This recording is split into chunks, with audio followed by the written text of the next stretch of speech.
Hi, I'm Patrick. And I'm Liv. And this is the Mach-E vlog. We have owned a Mustang Mach-E for over 3 years, so we're going to give you our long-term review. Let's go.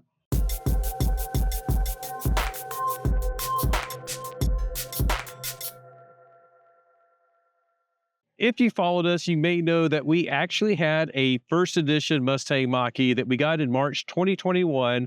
We kept that until July 2022 when we upgraded and got a Mustang GT, Mustang Mach-E GT Performance Edition. So if you add it all up, it's been over 3 years that we've owned the Mustang Mach-E. So we sort of have experience with the premium, which is like the first edition, and this GT Performance Edition. So we have quite a bit of experience, a lot of road trips, a lot of just driving it on a daily basis. So we're going to give you like our update of like how we're liking it, all the features that we have really liked, and some of the negatives, because there are always some negatives, right? We're going to have chapters down below. So if one section is of particular interest to you, you can jump to all of those. And we're going to start by telling you that this is a Bluecifer Tucifer. So OG Bluecifer was Bluecifer. If you know Denver, you may know the giant blue Mustang at the airport there. So that was Bluecifer. This is Bluecifer Tucifer. Some people have asked about that. So that is the history of this name. And now we should share about Bluecifer Tucifer.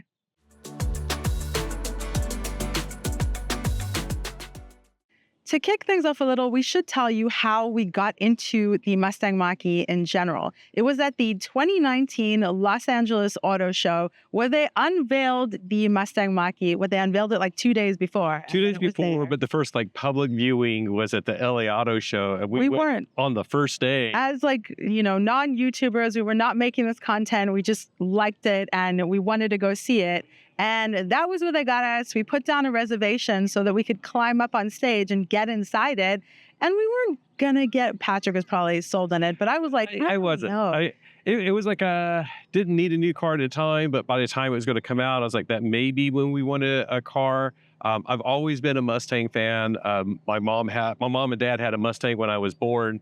My brothers have owned Mustangs. I've never owned a Mustang, but when we saw this bright blue up on stage, I knew I wanted it, just wasn't sure if that's what we were going to go with. And we had never owned an electric vehicle. So there's a lot of decision making going into this. And of course, it was going to be available for a while. But that's where we sort of like, we're going to put in a reservation. We'll see where it goes. And some of that was helpful with us making the content is that Patrick did cost-benefit analysis and he did lifetime analysis of like how much it'll save us to have an electric vehicle. So as we started making the content to share with you guys, just out of excitement of having the reservation, still not being sure if we were getting the car, finding that content and educating ourselves on it kind of helped us feel more comfortable with making this decision, and that it wasn't because I was a used car only sort of person. And this was a brand new, very expensive car to me. But it helped us feel better about this decision. And so now 3 years later, I still feel great about the decision and all that research. If you're interested in any of it, go look through our old videos, search cost benefit. Is that what you called it? Yeah, I did it sort of like, when is your like break even point? Because there were some savings by owning an EV. And by the way, it cost more back then. So there's been some price reductions and it's, long story short, we're still really happy with it. We still love driving it. And, like if you're sort of comparing this Mach-E, as it is now today and what you could get equivalent today, the Mach-E has gone down in price, but it's been improved. And we're going to cover some of that when we talk about over-the-air improvements and that type of thing. But yeah, we're really happy with it. And, when we first saw it, like the thing that really got me was the looks. So we can jump into the looks. Do you want to jump into the looks? So I know you like it as well. Let's jump into the looks.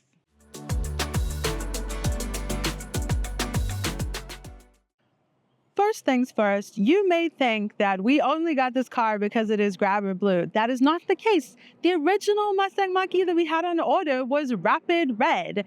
Grabber Blue wasn't even out. No, it was available. That's the one we saw up on stage. But that was only available at the time on the first edition, and we were not going to go with the first edition. We were just like, let's get a select. It's the cheapest. Yeah, we went with the cheapest. So they did what they call the mock drop, and we were able to get a grabber blue. So it wasn't the color that sold us in the beginning, but it's definitely the color that is stuck with us now. Grabber blue, an OG Mustang color. It feels so good to have this on the Mustang Mach-E, and every day I'm reminded about how much I like this color. Now, there have been a ton of different colors that have come out since then. We've got grabber yellow, we have eruption green, cyber orange came out since then. What else? A bunch of different vapor blue metallic, ice blue metallic, all the different grays. Now there's glacier gray coming out. That's actually a ton. If you think about this being 3 years only. That bird was really loud. I mean, what a great problem, nature being too loud. So it's something that still excites me about the Mach-E is how many new colors they keep bringing out and how much that adds to the aesthetic. Now, the body style, I'm personally partial to an SUV body style. So when we saw this, I was like, ooh. And then there's a little distinction here. I feel like vehicles can either have a large schnoz or a large badonk. And this one has a large schnoz, and I'm partial to a large schnoz. I know Patrick is like, it's funny because that's that's one of the things that Ford talked about is they were going through different ideas when they were designing the Mach-E. When they decided to make it a Mustang Mach-E, it had to have the long front hood or a long hood to be more like a traditional Mustang, because that's known in the Mustang world as the long front hood. So that's one of the things that this has compared to some other EVs that are out there. I really like it, especially as we're driving. You can see in the footage, you can always see the hood, and it looks just really nice. I really like that. It gives it a nice distinctive look, and it also means the front is really big, but that's not aesthetics, so we won't talk about that too much right now. And that big front nose thing is one of those aggressive features, right? But when we had our first edition, there were some things about it that weren't as aggressive as this GT now. So I definitely feel like we've got the more aggressive look that really accentuates that Mustang, what Patrick calls the large front hood, and I'll just say giant schnoz. Like this gorgeous, like carbonized metallic sheen here, and then the splitter and the black trim. Everything's just a bit more aggressive and really accentuates the headlights and all of those lines that make this look sporty and active and ready for action.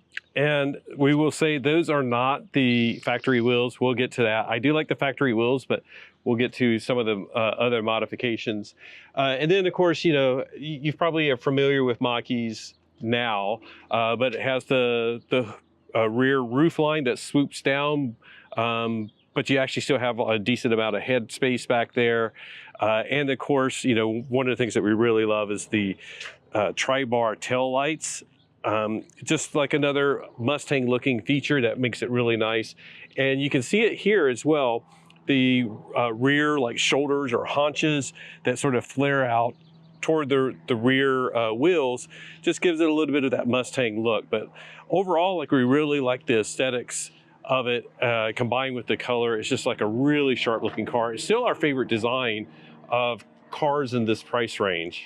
It really is. And that's the kicker, is it's been 3 years since this came out. Well, I guess more since it actually came out unveiled. And other EVs have come into the market in the same segment, even in higher segments like the Porsche Macan. But I still find this to be the most attractive EV for me personally. There are a bunch of other, award winners in that category that I really like, but this is super attractive.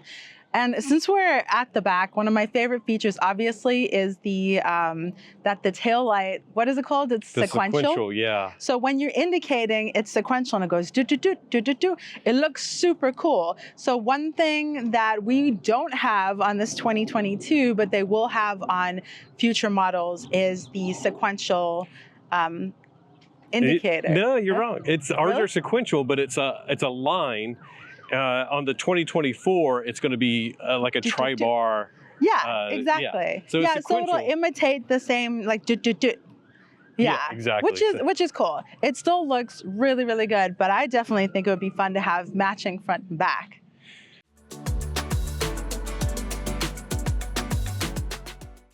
As with any EV, one of the big questions about it is charging and range. First of all, like our first edition, the range was actually slightly higher. It was like 270 miles.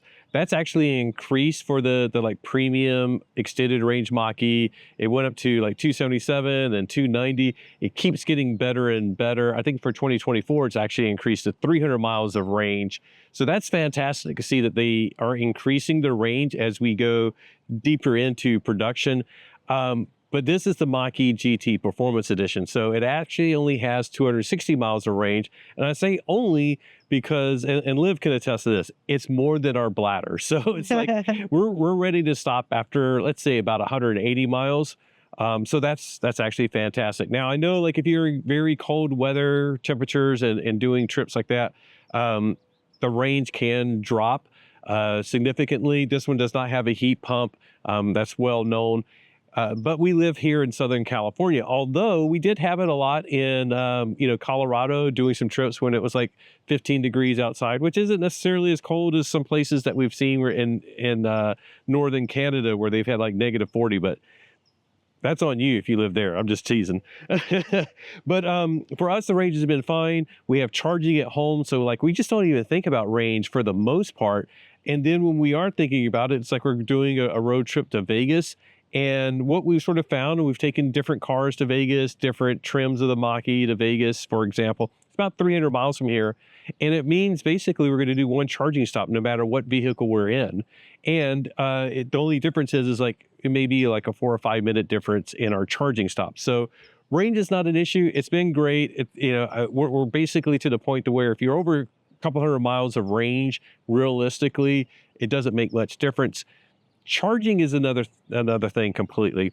Charging at home, whatever EV you have, that's the way to go. That just makes it super easy. It's actually hard to recommend EVs if you don't have easy charging at home or at work. If you do have charging at home, you really don't think about range. You really don't think about charging. You just plug in at home 95% of the time like we do. We're the Electric Vehicle Association EV Road Trip Ambassadors of the Year.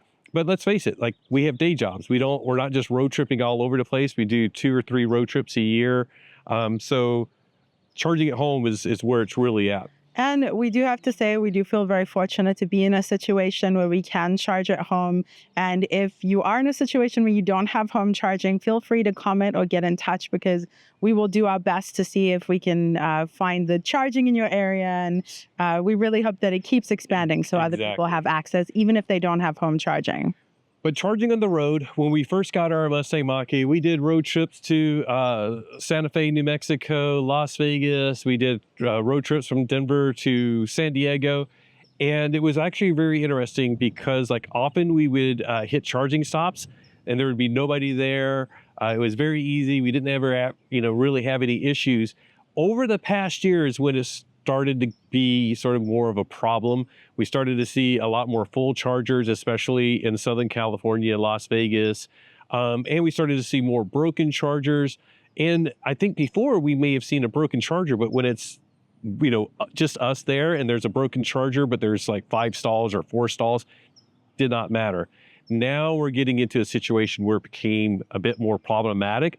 Although for us personally, we've never had any major issues. Like, I think last summer, we had to wait like 2 minutes for a charger one time. But then this year in January, we went to Vegas and there was a lot of waiting for chargers. And we ended up using a level 2 charger at one of the hotels because Electrify America was just always busy and broken. But that changed. February 29th, we got this. And if you don't know what this is a Tesla to CCS, which is what this car uses, adapter. That means that we now have access to 15,000 additional chargers that are owned by Tesla. And it just, we plug the connector in here and then plug into the car. This gives us a lot more flexibility and options.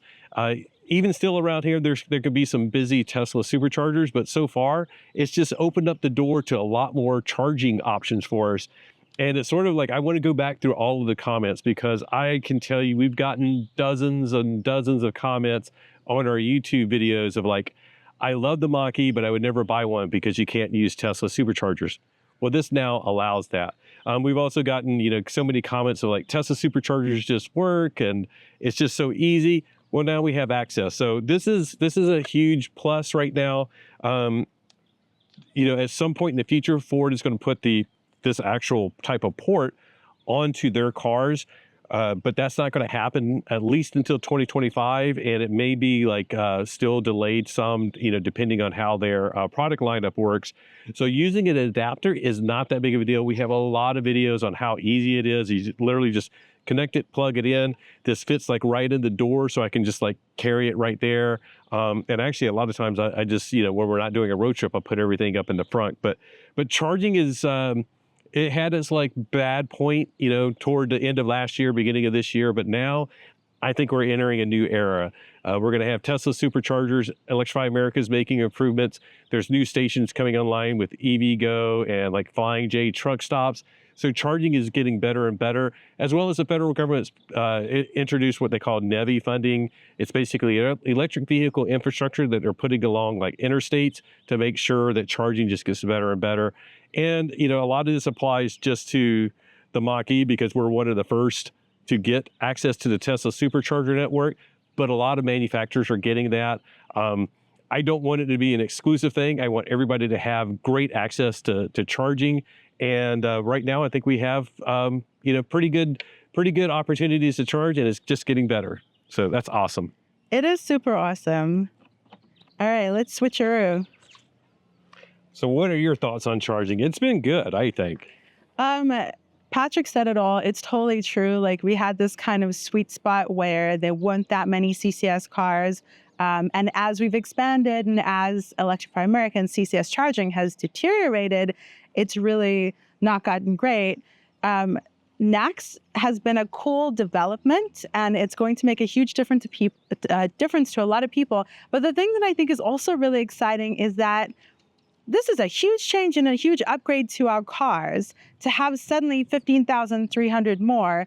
And it's just a really unique and rare thing about electric vehicles in general, that we're able to get something like this added on and changed. And I think it's extra cool that Ford and Jim Farley were the first to sort of kick that off. So like Patrick said, it's coming to so many other vehicles. Rivian already has it, the NACS adapter and everything. And we want to see this come to everyone, but I'm cheered to see people working together, making things happen together so it's not all proprietary. That kind of collaboration is really great for all of us. So that's also a big plus to me with this car.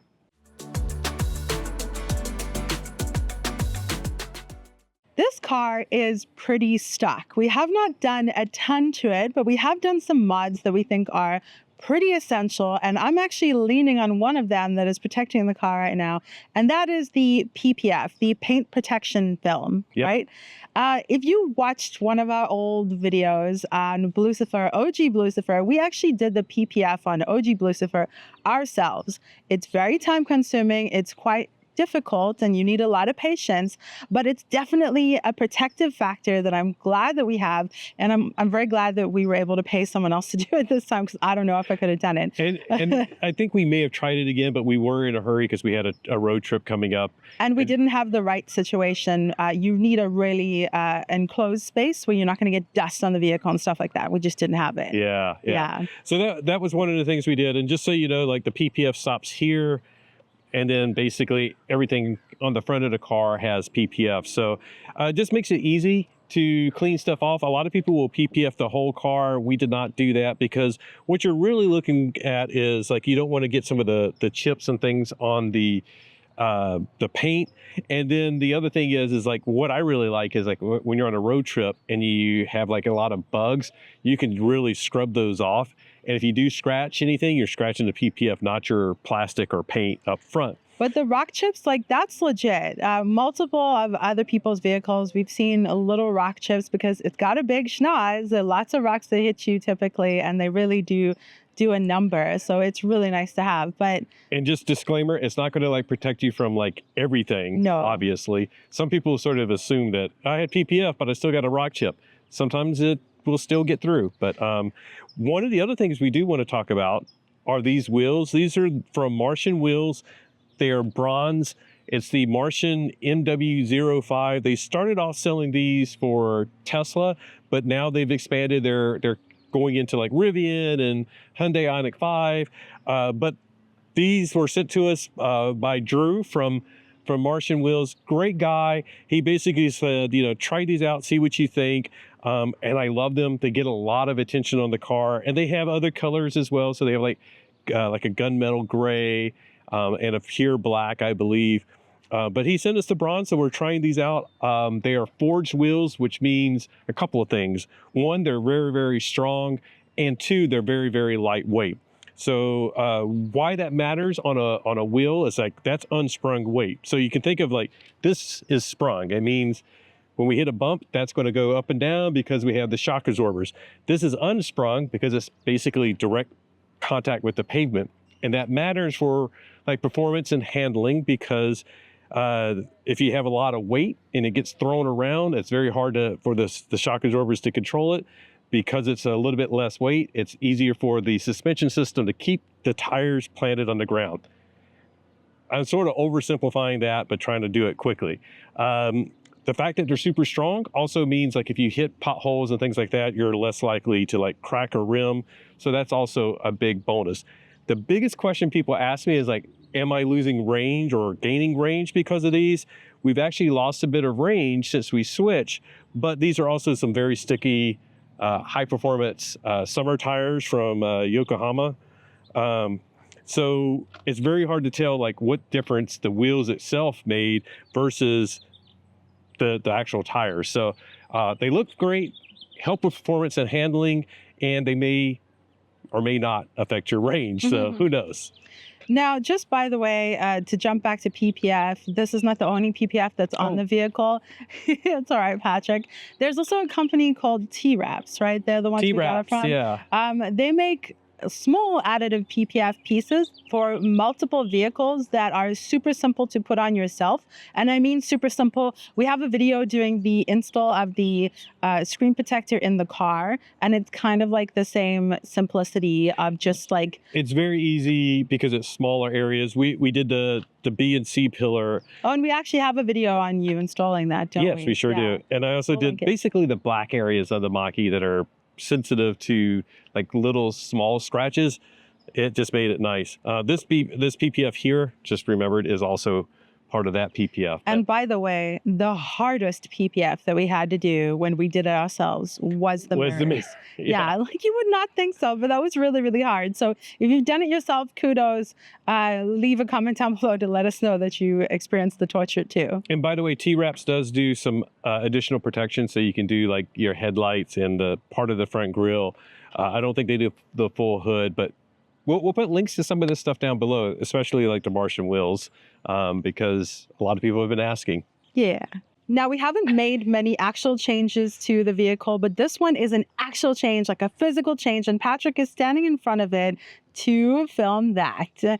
That is the light up GT that we had installed by Simon at EV Vita. So he makes Mach-E mods. He installed this for us, but it is something that you can install yourself if you're handy at all. And it's so cool. I love watching it. I love the way animation is cool. And then it stays like this.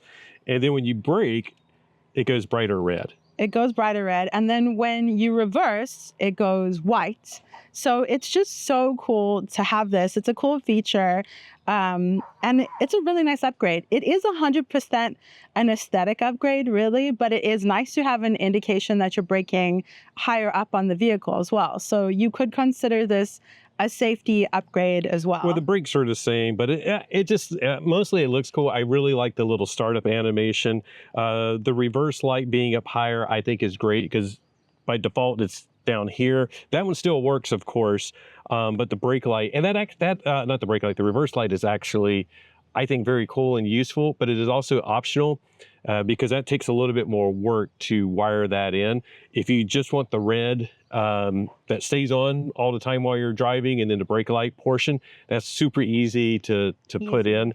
Yeah, it's still tedious because you got to run the wires and everything like that. But we had the whole video on that. But I really like this. It looks really good. And then when it's off, it's like I can tell that there's a difference, but 99% of people can never tell that we have a different GT logo. Yeah, it is indistinguishable. I think someone just wiped out behind me. It is indistinguishable from the regular GT. It looks super cool. If you're curious, watch our video on the install, and we think it's a couple $100. We're not super sure. Big shout out to Simon for giving this to us, and we were able to document the whole install process. So if you're handy, get this and give it a try yourself. If you're not, hopefully you have a handy friend.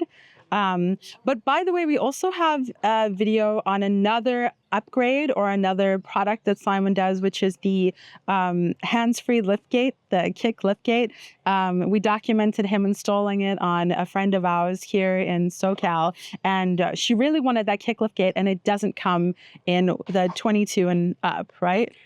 At some point they cut it out. Yeah. So if that is something that you want, that was what, $100? It was not bad. I think maybe that is actually 100. Yeah. Yeah. You do have to install it yourself or find someone who's really good at doing that stuff. But that's a cool upgrade if it's something you really want, and I'm good without it. You?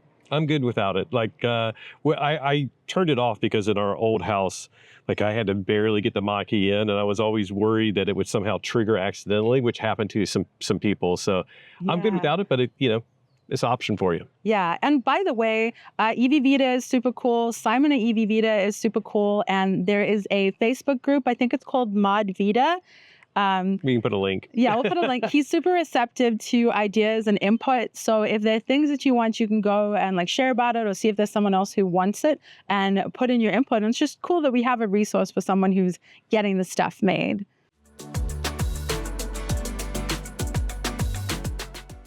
Well, this is definitely a comfortable place to be. It's kind of a toasty day. I say that it's only 69 degrees, but we're standing outside in the sun, and it was really nice to get in and turn on the AC. The AC in this car works really nicely. There's accessible vents. Like, there are quite a lot of vents as well. Like, I don't know, it just feels like really cooling. Some people have said that like these can be blocked by the stalks and whatever, but overall, like, I think this has a very good HVAC. So it's basically warms us up in the winter, even when we're in Colorado, keeps us cool now. We don't have ventilated seats, but we do have heated seats, heated steering wheel. I just think it does a great job in doing it quickly. So we hop in, and it just takes care of things quickly. One of the things to note is we live near San Diego, so sometimes we'll hop in the car and the windows are have a lot of condensation, and you do the max defrost and it clears it so quickly. And I think it's like pulling some of the heat from the battery or whatever, but it just clears everything up like super quickly. And overall, that's definitely a win. Yeah, that is a win. And by the way, we're in Southern California now, but we obviously were in Colorado for the first 2 years or so of our Mach-E ownership. So this Mach-E doesn't have a heat pump, of course, but we actually found it super pleasant in the winter, even in Colorado. We would keep our jackets on in the car. We always keep our jackets on in the car anyways. And we would turn on the heated seats, and it just makes you all warm and toasty anyway. So it's kind of like just warming you up. But in general, this is comfortable also because of MagneRide, right? MagneRide falls into two categories. We were debating like where to put it, but MagneRide falls into comfort and performance. So we'll talk about it comfort wise. We love it just because it gets rid of some of the little rough road bits. It's not going to like make a pothole feel smooth like if we had like one of those really nice air suspensions like our Mercedes or something, but it just makes a lot of this little stuff feel way better and way more comfortable. And then like you hit little bumps like that, you don't start doing the wave. It gets things under control very quickly. It makes it comfortable. Yeah, and I mean, if you don't know, to put it simplistically, because I don't even understand the high tech part of it, it's basically like a magnetic suspension that reacts countless times per second to sort of respond to the adjusting of the road, and it makes it really, really cushy. And obviously, because I'll be like leaning over filming or doing stuff like that, so you really notice when you're trying to sort of hold steady, kind of more so than in other cases. But our original first edition did not have Magna Ride. That, as basically a premium Mach-E, sort of had a bouncier ride. We've driven GTs that have a little bit of a stiffer ride, more performancey, and then this Magna Ride is just super cushy. And of course, in the 2024 and on models, it's now the performance upgrade, right? Yeah, it comes with the GT on 2024 standard. It was only on the performance editions of the GT, but I'm glad that they have that.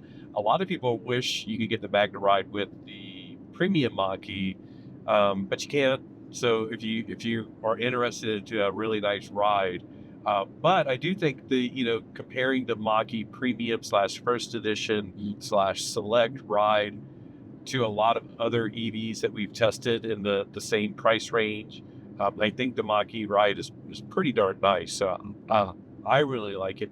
And it just goes over to the overall cabin is a very nice, comfortable place. The seats are different between like the Select, the Premium, and the GT. I like these seats. They have a lot of bolstering, which helps when you're doing the performance driving. But comfort-wise, like this is a very comfortable space. Some people are like, it's too tight in the shoulders. For my shoulders, it works. Oh yeah. It's there. These seats are firmer than in the premium, but because Magna Ride, I think it feels like a really nice, comfortable. We've done 1,200 mile road trips, and like my butt doesn't get sore. So Yeah, I was not sure in the beginning if you've watched I can't remember which video, but we've done various reviews and long-term reviews of our Mach-E ownership.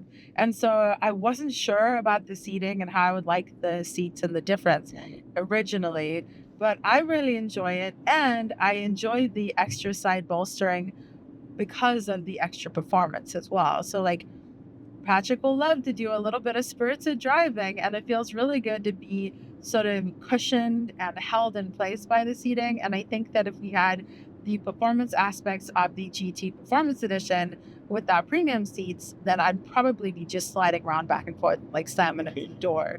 By the way, we just got a ride in the VinFast BF8. Now that is firm seating. Yes. I did not notice it like on the floor of an auto show, but like on the road, that's super firm. So the Mach-E is not too firm. These Performance Edition, not too firm at all. They're firmer, but they're not too firm. But it's sort of like if we went to a furniture store, we'd probably all pick a different seat. And we're shorties. He's 5'6", I'm 5'5", so that really does impact it too. I know some people have wanted thigh support, and we're shorties, so that doesn't matter. But yeah, you might prefer something different. Yep. So that, a lot of it's personal preference. We like them. Hopefully, if you're considering a Mach-E, you can test it out and see if you like them as well. Yeah. Oh, sorry. By the way, this material has held up extremely well to abuse. I have green hair, colorful hair, if you can't tell. I always have hair gel on. I always have sunblock and some kind of perfume, something, and I'm always rubbing on the materials. And it looks very much the same as Patrick's side, which experiences none of the same abuse, although I do have a little bit of hair gel on here getting with wet hair. And other things that I think contribute to their comfort include just the sound system, the entertainment system. Sound system is great. This one has the B&O sound system that's also available in premium. I think it's fantastic. We adjust the treble and the bass up, and just sounds really good. We have it centered toward the back a little bit. The fact that we have our Android Auto or Apple CarPlay. I actually have an Android phone and a iPhone, but it means I have my music preferences very easily accessible. We do have Sirius XM available in the car. I have it still active, but by the way, if they try to renew you at like the 20 some dollar rate, just call and cancel, and then they will probably offer you like a $5 rate, which they did for us. So I still have it, but I may still cancel it because we don't ever really use it anymore. But Yeah. it's nice having the option of Sirius XM. It's nice having, we use YouTube Music because we're YouTubers. So we have YouTube Music available to us. We're not limited by what Ford wants to offer us. We can have anything that's on our phone. Is it because we're YouTubers or because we like YouTube? Well, I mean, it all goes together. So, Sure, yeah. but yeah, and with the entertainment system, there is available YouTube as well as some games and things. But I know I was excited when that was announced and we got it, but we never played We the never games. use it. Yeah. I mean, in all honesty, because we have phones as well. So if we're at a stop, we'll be on our phones or we're documenting stuff. But we have heard from people that they enjoy having it for their children, or themselves.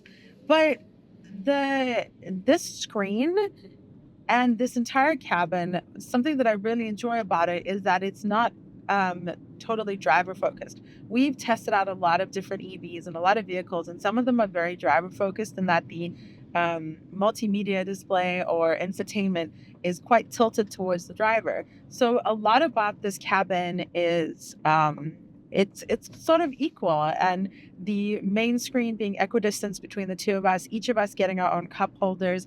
That is something that contributes to the comfort of both the driver and the passenger, I think, because I can easily change the temperature of my side. I can easily turn on my heat and also easily control the volume and things like that. And here we have. We can both do navigation and stuff. It makes it Yeah. easy so that I can turn over control and it's just right there. But if I need to, it's easy for me to access as well. And like the build quality on both this and our previous Mach-E is really phenomenal. It's really great. One of the places that you can really see it is on the highway.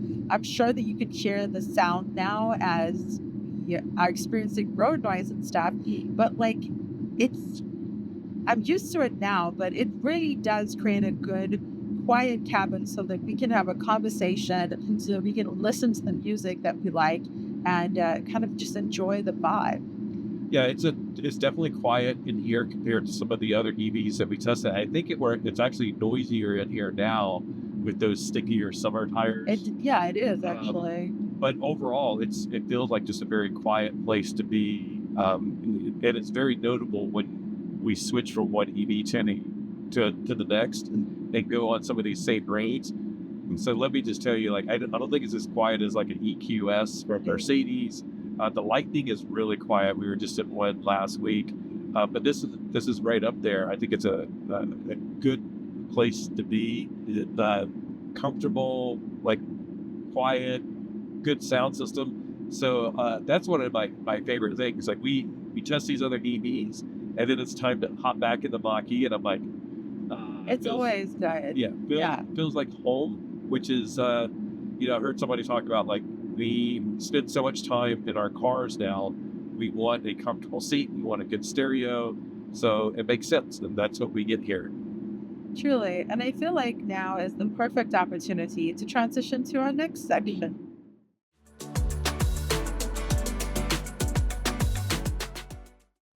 Well, we can talk about BlueCruise. If you haven't noticed, I've been gesturing a lot with my hands. We're doing hands-free BlueCruise. We're on BlueCruise 1.0. So I really like this system. I'm excited for 1.2, 1.3, the big, elephant in the room. When are we going to get that? It's going to come via an over-the-air update. We originally got BlueCruise via over-the-air update, and we're expecting the update to it.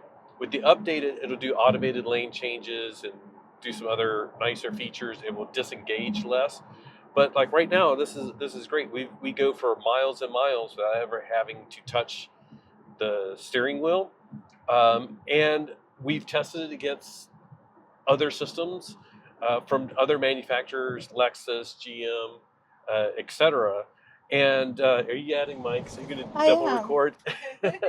So one of the ones that everybody wants us to compare it to is but I like autopilot better. Well, one, autopilot is hands-on. We're not going to compare it to full self-driving, even though we have a full self-driving video. And that's getting a bit more interesting now that they dropped the price. But comparing it to autopilot, I like that this is hands-free, which is really a huge bonus in my opinion. But there's other differences, and it may not be a pro or con, like on a like a completely objective level, but on a subjective level, I like the way BlueCruise handles some things. So, for example, we were driving earlier and there was some like debris in the road, and with BlueCruise, I'll show you. Like I can just swerve around something, and then let BlueCruise put me back in the middle, which is great when you have like some type of debris like that. And I'm letting it slow us down quite a bit. I would normally go around traffic. With like autopilot, if I try to swerve around something, it's going to completely disengage autopilot, and then I have to reactivate it. BlueCruise lets you make adjustments, and it also helps like when you're in construction zones and they have like that like bumpy like line that's like right there, and you're like, oh my gosh, this is annoying. Let me scooch over a little bit. You can actually sort of do that with wow, he's right over the line. And by the way, in 1.3, the car would move over when a truck was gets that close. So I really want 1.3. But yeah, with those like construction zones where that line is like right there and you don't want to be on that, you can just sort of like just rest your hand on the steering wheel and avoid that, but still stay in BlueCruise. So I think it's just a great system. But to be honest, like I'll be completely upfront, like every system that we've tested handles situations like this fairly well. Like for doing long road trips, it's all really great. They all do a great job of lane centering for the most part. They all do a good job of like slowing down for traffic. BlueCruise, I think, has the advantage of doing the hands-free. And one thing that I really like about BlueCruise is like it's not a noisy system. So as I go over here and I change lanes, you didn't hear any noise. It let me take control to do the lane change, and then it re-engaged just like that without like noise for disconnect, noise for reconnect. And even the same thing, when I get into a section where it's like, hey, you need to put your hands on, it won't make a noise for the first 5 seconds. So it says, put your hands on the steering wheel. And as long as I do that, and it can sense that, it won't make a noise. Now, if I do ignore it, it will actually make a noise. So, but as long as you're paying attention, which you should be doing, you'll see that and you'll put your hand on the steering wheel. So me as a passenger, 99% of the time, I don't even know that he's in BlueCruise because it's silent. It's comfortable. There's nothing jarring. There's nothing. It doesn't suddenly go like, take control and then stop steering. Like it's very casual and comfortable. And if you are curious, we do have videos on it as well, both on 1.0, 1.2, and 1.3. Yeah. Right? Yeah. And when it does, like there are sometimes like if you hit the sun just right and stuff like that, it'll go like, oh my gosh, I don't know what I'm doing. But it makes very, very clear alerts. I just really like it. And people always ask like, does it make me relax too much or whatever? I think it is, it improves how I drive for long distances. So like going to Vegas, which is like a 5-6 hour drive, instead of me just focusing on the lane in front of me and making sure I'm steering, I'm sort of monitoring the car, making sure it's doing that. But I'm also, I think, doing a better job of watching like that truck was getting a little bit close, and I see some debris that's coming toward us. Like going to Vegas, there's a couple of times where we had like tumbleweeds. And I'm like, oh my gosh, here comes a tumbleweed, and it missed us or whatever. But it lets me pay more attention to my surroundings because I know the car is at least handling that. And then just doing simple things like if I want to get something to drink, I can do that. And know that for that few seconds that the car is taking care of things. And I'm still paying attention. It's tracking my eyes. I'm just really glad that all cars are getting these type of systems. And as long as we're not over-reliant on them and we're paying attention, doing our job, it's just really great news. And I'm excited where BlueCruise is going. Like I said, I'm really excited for 1.3. I'm disappointed that we don't have it yet.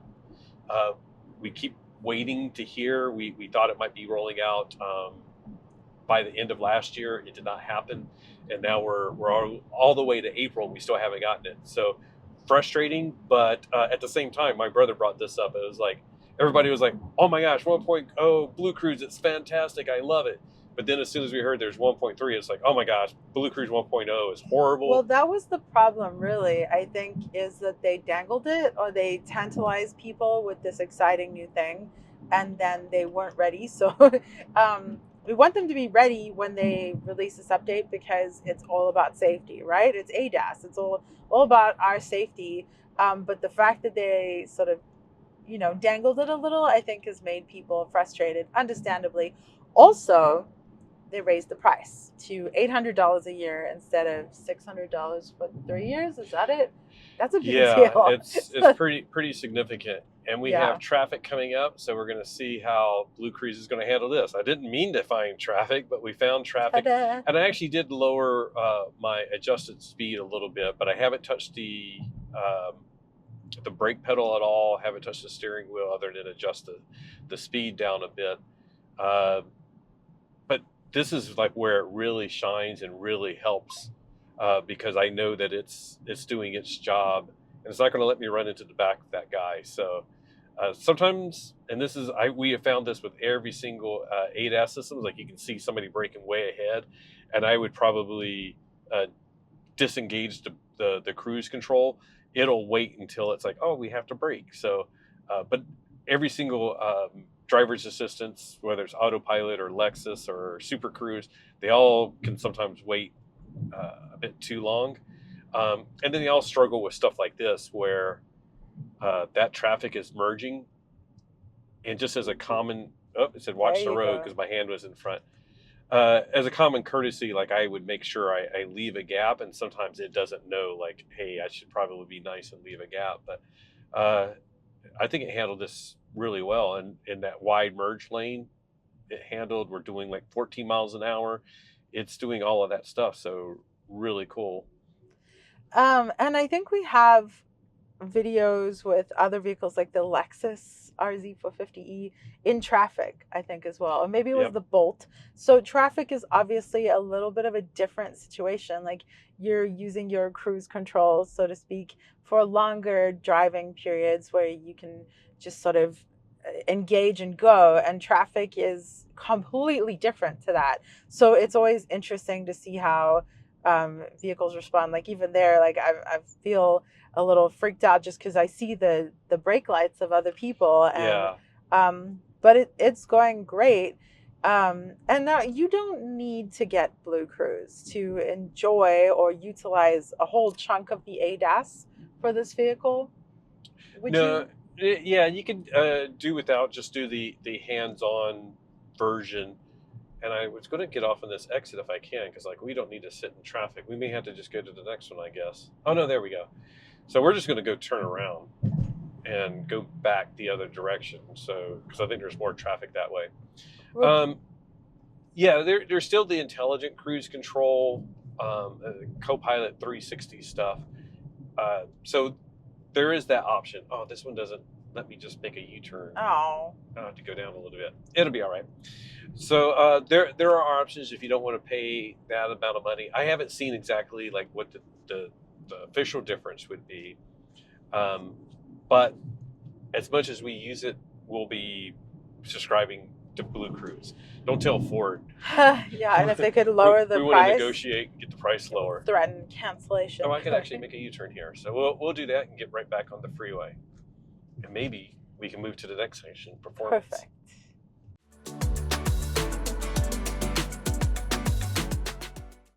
Okay, now we're going to make our U-turn. We're going to hop right back on the freeway, and we get to accelerate. Times I like this bolstering.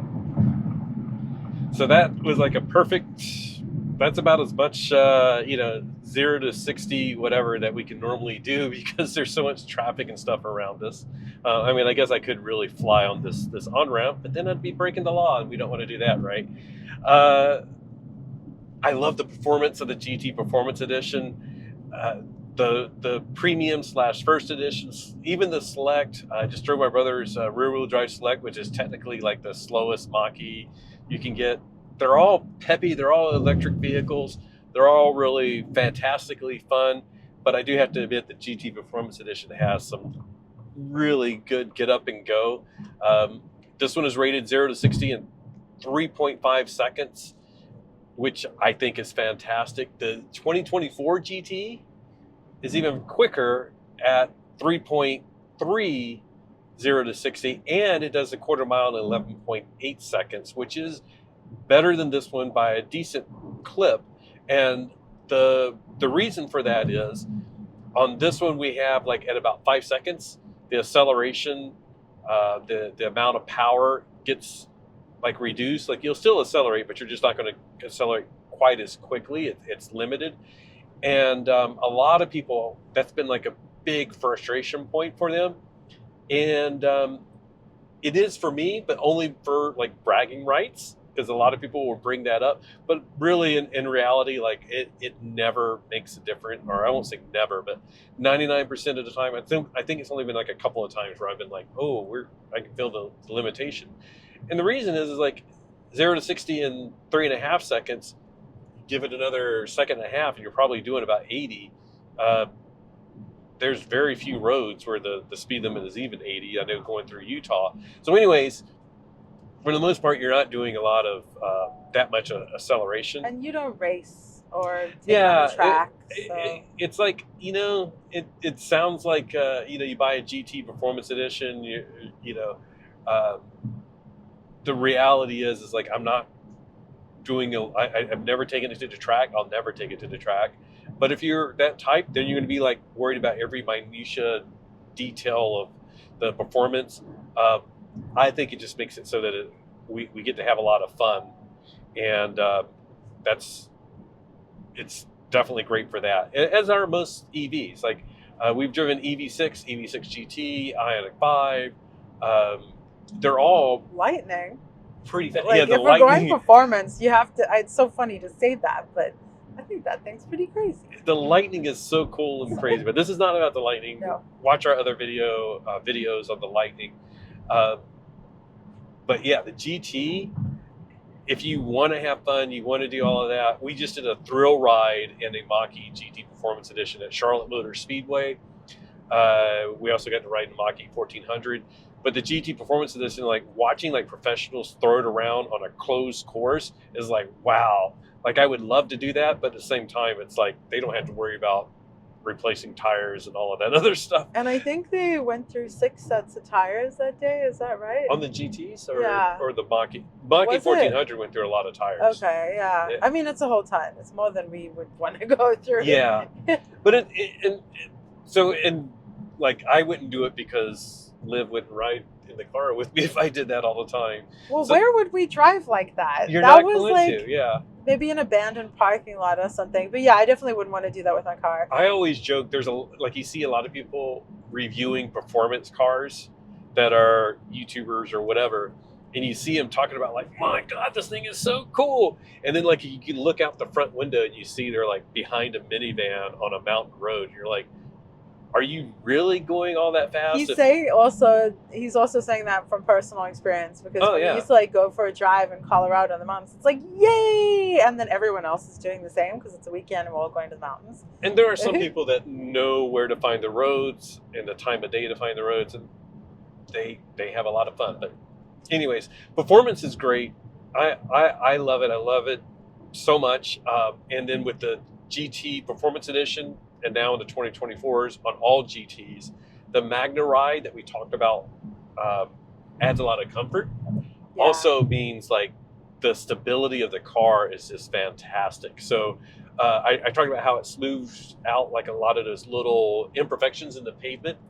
That also translates even into performance. So like as you're having some fun on those curvy roads, it make sure the wheels and tires are more connected to the pavement when you have those imperfections and going on a curve. So it's just been really fun driving this on the few occasions that we are able to really tap into that. And Yeah. I mean, it's a fun car. It's just fun overall, and just, let's do a fun lane change. You could say fun a lot. By the way, the performance and comfort to me kind of go hand in hand, because it is a more spirited vehicle. It has the power to really kick it up, and it's really well planted. So there are often times like a really curvy on ramp where Patrick is just gunning it and sort of feeling the G-force like pushing you to the side, but the bolstering and the Magna ride really helps the vehicle handle that kind of performance in a comfortable way. So I really do find that the performance and the comfort go hand in hand, and I'm glad that we have all this bolstering for that kind of stuff. And that sort of,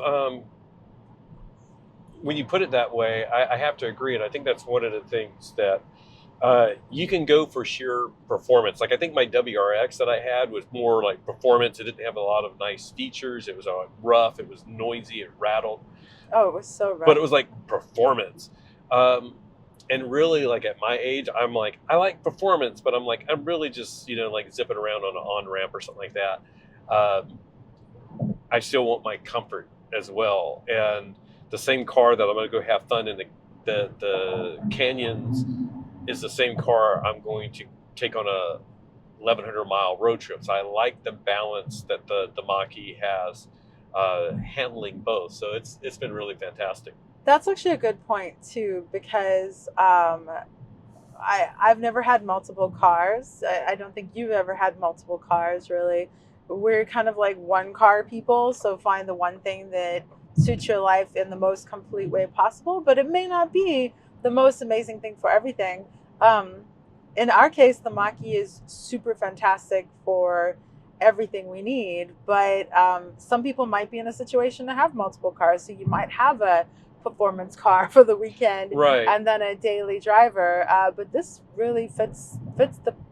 I was gonna say fits the boat. That's not it. The fact that we have, I was coming from a WRX with the stick shift, and I love shifting gears and having all of that fun.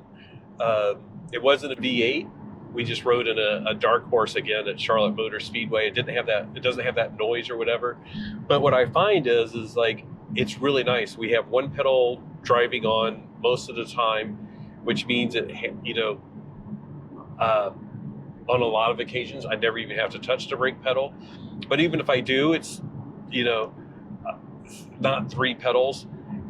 It just means there's a lot less to focus on or worry about when I want to have fun. I can just drive and steer, and because the torque is instant, it just makes that type of fun very accessible. And I know, like, when I had the WRX, there would be times where I'm like not knowing the road and I would shift and I'm like, oh, wrong gear, let me try the different gear. With this, you don't have to worry about it. It's one gear, drive, not worrying about a clutch, all of that type of stuff. You were funny. You switched from 3 pedals to 1. 3 to 1, yeah. Yeah, and, when we're really having fun, I do use the, back and forth to brake. But for the most part, like, around town and doing stuff like this, like, I never even have to touch the brake pedal. So it makes it so much like you get to just have fun. It almost is like video game fun, because how, like, you could drive like a Formula One car in a video game, and you can just set it like, just give it an automatic transmission and help me with braking and stuff. That's sort of what this is like. This makes it like video game fun. So if you want a performance EV, there's a lot of options out there, but yeah, definitely give the GT Performance Edition, or now just GT, a go, and hopefully we get to see some new stuff about the Mach-E Rally. I think that's going to be really, really exciting. Slightly higher off the ground, which I wouldn't mind. I think it's going to have a really nice ride overall, but also be performance and handle all the rough stuff. Yeah.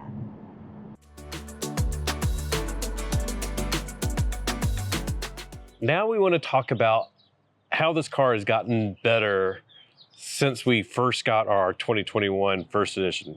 Besides the fact that we upgraded and got the GT Performance Edition.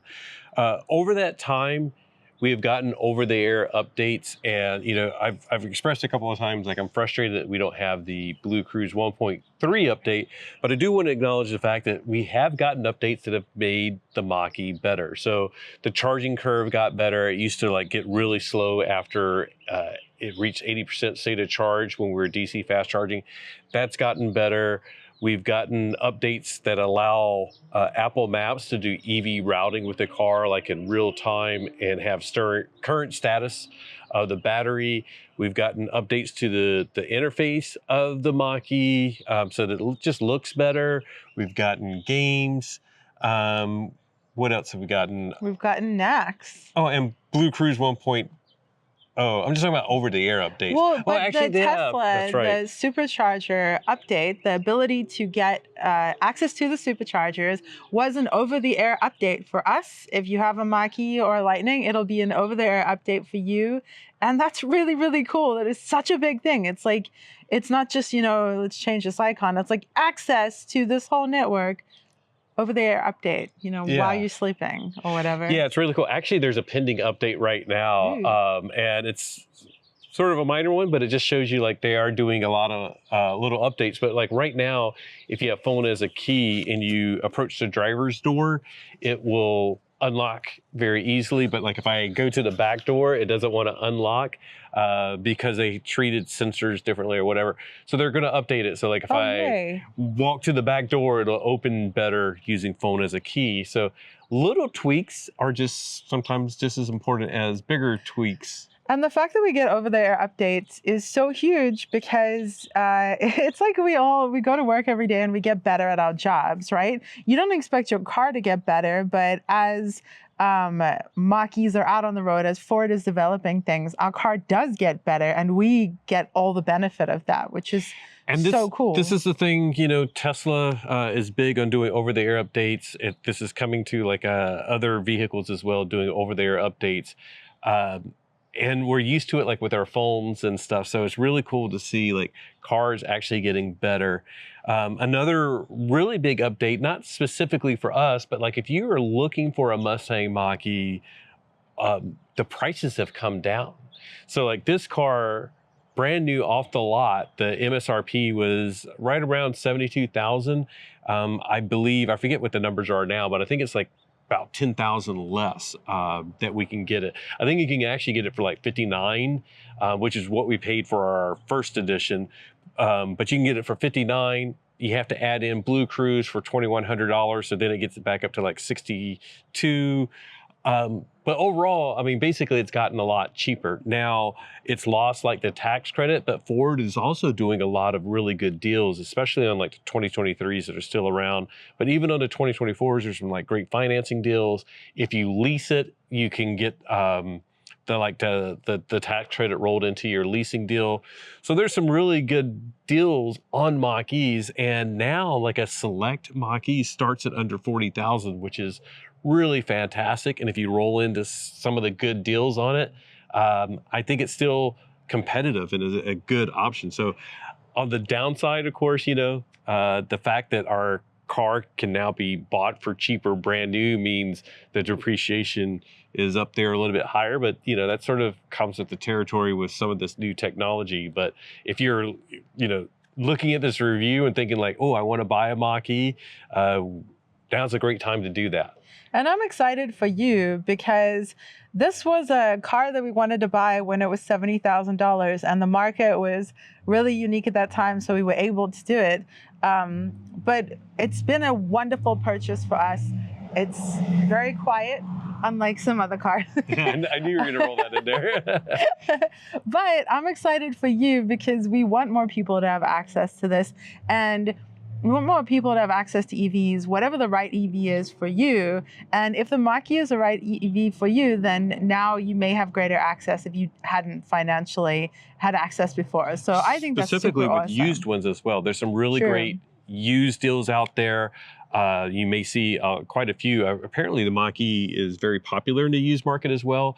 And it's great because that means there's a lot of great deals. It's a good value. The reliability has been up there.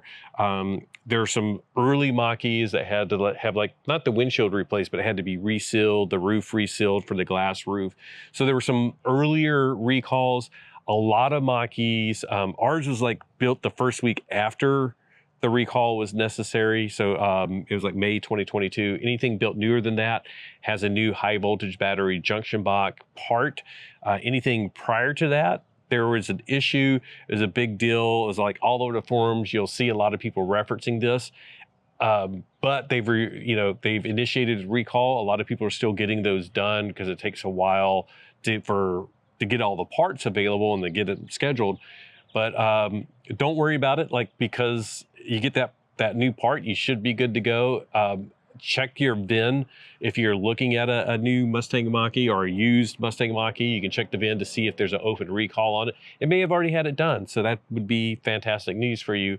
But it's sort of depending on how you look at recalls. On one side, there was the recall necessary, but on the other side, the recall is there, so you know it's taken care of, and it also means everybody else is aware about it, and the National Highway Traffic Safety Administration is aware, and they're going to make sure that it's done correctly and you're safe and it's all good to go. And I think you just transitioned us to the next section. I know. Which is our cons about the Mustang Mach-E. That's right. I did have that in the cons. You did. Every car, even if it's like a $500,000 car, there's some birds flying overhead. You'll find some cons. Like, you may not like the seats or whatever. For us, there are very few cons. Like, some of them are very minor. Like the GT, the Mach-E is fairly low for an SUV, and the GT Performance Edition is lower than the other other Mach-E's. So that can be a bit of a con. It hasn't been that big of a deal because, like, as we go in and out of driveways, I sort of know and I avoid it. Never really had an issue. Where it has become an issue is now that we have Tesla supercharger access. Their cables are really short, which means I have to get really close, which means I have to nose the front of the Mach-E over the curve. And there's been a couple where there's been some obstacles in the way. So that's sort of a con. No, it's definitely a con. But I'm a big bouncy car person. My 98 RAV4 was like, I don't know, it felt like it was 20 inches off the ground and I could bounce over everything. So coming from your Subaru WRX, you were used to a low car. I was used to very low. Totally. I scraped the bottom of that a few times on the front nose. Yeah, so he's used to this. I am not. Still, though, with this supercharging thing, that's been a bit rough. Another thing that we definitely want to bring up, a lot of people cite it as a negative, is the charging speed. This sort of goes back to range and all of that stuff. And we're standing in front of our garage. We charge most of the time at home where charging speed is irrelevant. Of course we'd want faster charging speed, but at the same time, as we advocate for EVs, we go to Vegas, we stop for lunch, the car charges, then we go on our way. If it charged faster, it would mean I'd have to move the car while I was eating. So it's typically done in 40 minutes, right? Whatever it is, because we're typically done in 40 minutes. So we'll go park, we'll charge, and while it's charging, we go do all the things. So you already adjust what you're doing. If you are switching from an ICE vehicle to an EV, you adjust what you're doing on a road trip because you're not just like gassing up and then moving and doing those things. So we've definitely found the charging speed not to be an impediment at all. And also, I really like the Bolt. We've bumped into Bolt drivers on road trips, like in Baker, I think, and that charges at 55 kilowatts. So that's like an hour and a half, whereas we were 35, 40 minutes. So consider your lifestyle, consider how it'll fit, and have an open mind, because I agree, like this 150 kilowatts is absolutely fine for us. And, in the coming years, faster will be important, but this is absolutely fine for road trips. And by 40 minutes, that's usually exceeding what we need, and exceeding 80%, which we don't really want to do. Yeah. But and I keep mentioning the trip to Vegas, because that's like, I think for a lot of people, like 300 miles is about what you want to do on like a day road trip or a weekend getaway or something like that. And that's another good example. So like The Tesla Model Y that we took, it charged in about the same amount of time, maybe a few minutes faster, but not much. If you have a Tesla Model Y with a 4680 cells, it charges worse than this car. So there's that. If you have a 2024 Mach-E, it charges about 20% faster than this one. So that's positive. But you also might want to compare it to, and the one that we're sort of envious of a lot of times is the eGIMP, eGMP Hyundai Ioniq 5 EV6 GV60. So they will advertise that they can charge 10 to 80% in 18 minutes. But again, looking at that trip to Vegas, they would also stop in Baker, which the Baker chargers there, EA is limited to 150 kilowatts. So even though they technically could charge faster if they had the right charging station, that's where everybody stops, and they're limited to the same speed as us. So. And that would then make it a little different for us as well, because I don't think we'd want to leave the car for the 18 minutes. So we might like plug in, charge for 18 minutes and stay with the car and then move the car like we would do with an ICE vehicle. So it would actually make us have to sort of change how we do things. Yeah, and we've talked about this a lot in the forums. If you're like the Kyle Connor that wants to pull into a charging station at 1 or 2%, charge up to like 45%, and then go to the next charging station, you can get some really fast times with like the Porsche Taycan or Tesla, because they charge really well at the low end of the battery. So this won't necessarily compete if you're doing that type. But if you're like a lot of people, and I've heard this numerous times, we are the typical, it gets below 10%, maybe down to 6%. We charge all the way to 80%. It's fairly comparable to these other vehicles. So it's a con that it doesn't charge as fast as what we could see and compared to the competition. And but it's good enough. And I sort of feel like our cons are like when you do a job interview, your con, you sort of like, how is it not so bad? So that's sort of what we're doing, just to be upfront. And because also like we feel like we had to have a con section. So we're like, what are the bad things? So that we can realistically present them to you, whether they're bad for us or not. So here are a couple other cons too. The non-adjustable headrests on the GT Performance Edition, those seats, that might be a con for you. I thought it might be for me too. It's been okay. It's been fine actually, but be aware of that, because that may be a deal breaker for you, maybe. The 5-second limit. 5-second limit's huge for a lot of people. So if you don't like it, buy a 2024. And once again, not a con for us for all the reasons that we've explained, but that's totally okay. And then the BlueCruise taking a long time, the update taking forever. It's a con and not a con. It's like, it's not a con because please take all the time you need to do something, which like means that we're not touching the wheel. Like take the time you need to make it safe. But the fact that Ford teased it means that all of us are like, ugh, could you give it already? Like what? So con. If they hadn't teased, we would know. Fine, probably. We know, like our infotainment system, there's going to be faster, more improved. We've seen it like in the Ford Explorer 2025 that we saw at the Chicago Auto Show. Has a new Ford experience. It's in the Lincoln Nautilus. I'm excited. It's not like the lag really affects me, but I can, I know like when we start up, it's not the quickest infotainment system, but when we're driving, it's not like an impediment or anything like that. Everything is quick and responsive. Then it can just be a little slow to react sometimes. But not bad at all. What else is on our list? Or did we cover them all? That was all our con.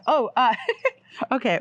This is just me, but I wish that I could fit a full-size water, like a thermos bottle in the door, because I like to have multiple beverages in multiple places. And the little leaf that we're borrowing from Kyle Connor, I can fit my water bottle in the door, which is so nice. So that's build style. It's like, I think that would be nice. Overall, not a ton of cons, not a lot of stuff that we're like, nothing's a deal breaker. There are some other cars that are deal breakers. Like for some people, they hate the door handles on the Mach-E. I think they're fine. They're no issues. I like them. Some of the door handles that we've tried in other cars, specifically the Model Y, because of dexterity issues, are a bit of an issue. So anyways, no deal breakers in the cons, but we did want to cover them.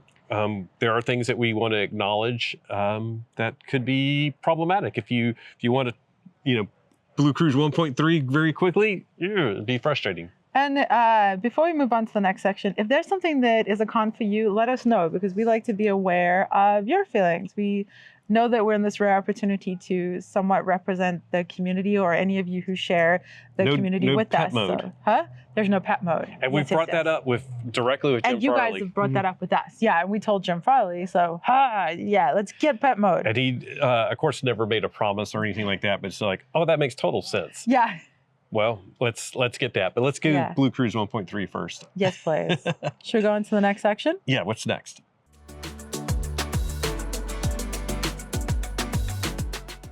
Community. Yay. Okay. You can talk about that. No way. Come back here. So firstly, the Mustang Mach-E Club of America that Patrick's mic is kind of over. This community has been brewing, has been percolating as we've built this channel and this community with you guys over the past couple of years, and it's official now. Mustang Mach-E Club.org is official.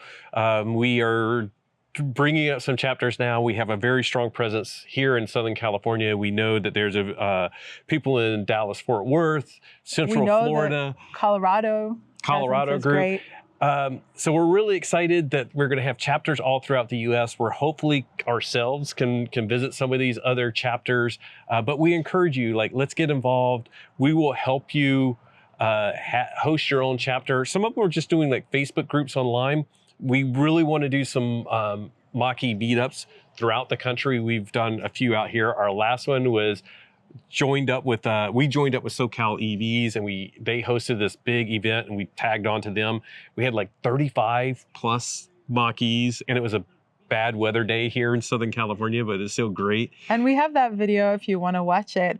But this group is made by Mustang Mach-E enthusiasts, us, and it's made by you and supported by you, us, the Mach-E owners and drivers. So if you are an enthusiast and a driver in your area and you want meetups and you see us doing meetups, someone else, this is how we do it. This is supported by Ford, but it's made by us, so that we can do cool things like have meetups that have 35 Mach-Es and then just in general with the community, it's really cool to start to see people customize things. We have our aftermarket wheels, but we're seeing at that meetup, there was a pink Mach-E and an army green type Mach-E. Tons of decals, which are super cool to see. Extra spoilers. Again, we will mention EV Vita. They have a lot of accessories to customize your Mach-E, but there's a lot of people starting to get into wraps and things like that. And there's still a lot of stock Mach-Es. And people taking their EVs to Drive Electric Week events. We're going to be doing some of those this fall. And spreading the word about EVs, educating people about EVs. So the community is there. Join us, join one of the Facebook groups. Again, visit MustangMach-E-Club.org.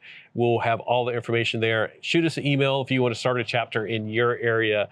It's just a lot of fun to do these cars and coffees and get together and it doesn't have to be huge like EV Fest. That was a huge endeavor, and it took many months of planning by SoCal EVs and us. They spent an absolute ton of time planning all that. So you can still have little meetups, and I adore our little meetups where we just 10 of us meet up in a parking lot and we chat about our cars and we hang out with people's dogs. And we had one meetup in Vegas, our first meetup in Vegas. It was us and Kevin, one other Mach-E. And we both have new Mach-Es since then. So yeah, and then now when we've gone to Vegas, there's a great community that's building out there. So of Corey. The community, Corey, shout out.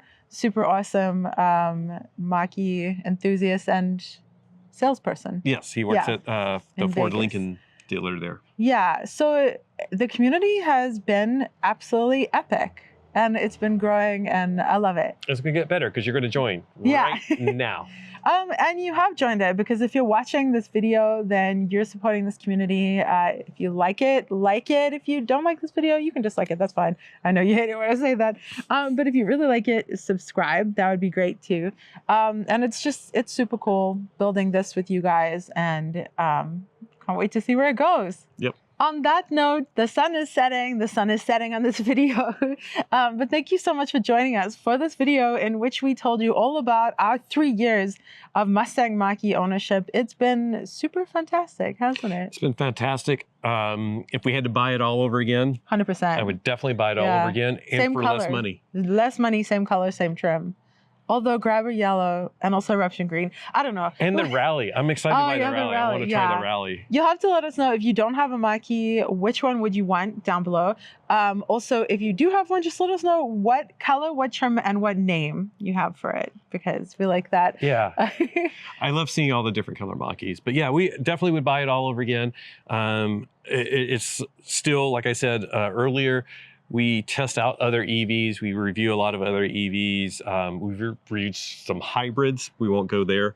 But we get back into Mach-E. We're really happy with it. We're really happy to see where Ford is going with this. We're excited to see the 2024 improvements, excited to see our improvements in this, and excited to have you guys along for the ride. Yeah, and by the way, that brings up a great point that we know a lot of you actually join us for these videos and you don't have a Mach-E. You might have another EV. We so appreciate you hanging out with us. Thank you so much for that. You know that our tagline is, whatever you drive, enjoy the ride. And we truly, no, wait a minute. We truly do. We enjoy our ride so much, and we enjoy that you enjoy your ride too. Thank you so much for joining us for this video. Huge thank you to our patrons whose names are scrolling across the screen right now. I was like waiting for you. You have to show it too. Yeah, I know. We have to both show it right there, right there. Thank you guys so very much for supporting this channel. Huge thank you to our YouTube members who also support this channel and get cool little emojis like if you make a comment, bolts. Look at the little lightning bolt by your name. Yeah, those are the people who are supporting this channel. We appreciate you guys so much. And just remember, truly, that whatever you drive, enjoy the ride. Bye. Bye.